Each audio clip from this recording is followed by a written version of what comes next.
Mu bategetsi bagaragara mu nyandiko zahanahanywe Uburundi bukiriko buragura indege y'umukuru w'igihugu muri 2014 Ambassadeur Sherif Aidara Bokoum arimwo mu nyandiko zicishwa mu buhinga bwa none email mu ndimi z'abanyamahanga RPI ifise Ambassadeur Aidara aboneka yandikira General Alain Guillaume Bunyoni yari umuyobozi ajejwe ibibazo vya gisivile kwa President Nkurunziza hageze kurungika iyo ndege mu gihugu ca Espagne muri 2017 amasoko ya RPA amenyesha ko ari Ambassadeur Aidara bahisemo ngo ayiherekeze na waragamburuka. Ambassadeur Aidara ayishikanye ku kibuga c'indege Cuatro Vientos co mu gisagara ca Madrid yaciye atwara impapuro zayo zose anabimenyesha abategetsi b'u Burundi. Amakuru RPA yaronse nuko uwo yari asanzwe ari Somambike wa President Nkurunziza yamenyesheje abategetsi b'u Burundi ko zitwaye azozibasubiza ari uko bamurisha amafaranga yose bamufitiye. Ayo mafaranga abaduhaye amakuru bavuga ko ari menshi cyane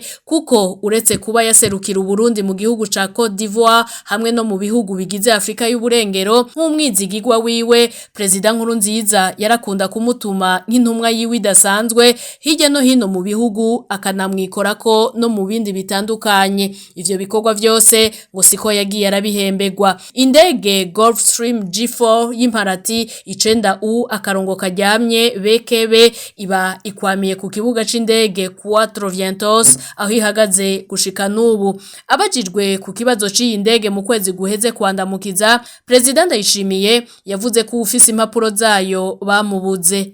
Itegereza kuva Madrid igende mu Bwongereza kugira iveho itegereza kuba ifise amadokima warafise amadokima twaramubuze n'ubagoma yerera Ukuvuga ko bamubuza ariko biragoye kwemera. President Ndayishimiye yashikiriye ubutegetsi Ambassadeur Sherif Aidara agiserukira Burundi muri Afrika y'uburengero amabanga yamukuyemwo muri 2022. Amakuru RPA yahawe na bamwe mu baserukira Burundi mu bindi bihugu amenyesha ko mu vyatumye President Ndayishimiye akura Ambassadeur Aidara harimwo ko amufata nk'umutekamutwe escroc mu gifaransa. Uretse amabanga yajejwe imyaka itari mike n'u Burundi, Ambassadeur Aidara ni n'umunega w'userukira uyu munsi Burundi muri Tanzania umupfasoni Leontine Nzeyimana. Leta ya Evariste Ndayishimiye kubw'amasoko yacu muri yo uyu munsi imeze nk'iri mu mabiri abiri. Kuronka impapuro z'iyo ndege y'u Burundi bisaba kuriha uwo mwenda u Burundi bufitiye Ambassadeur Aidara no kutawuriha ntibibuza Burundi kuguma busohora amafaranga kuko iyo ndege ahimaze imyaka ihagaze hari bitegerezwa kurihwa. Mu makuru yacu yejo tuzogaruka kuri iyo ndege aho igiri kwiza imyaka 10 ihagaze ku kibuga c'indege Cuatro Vientos co mu gisagara ca Madrid.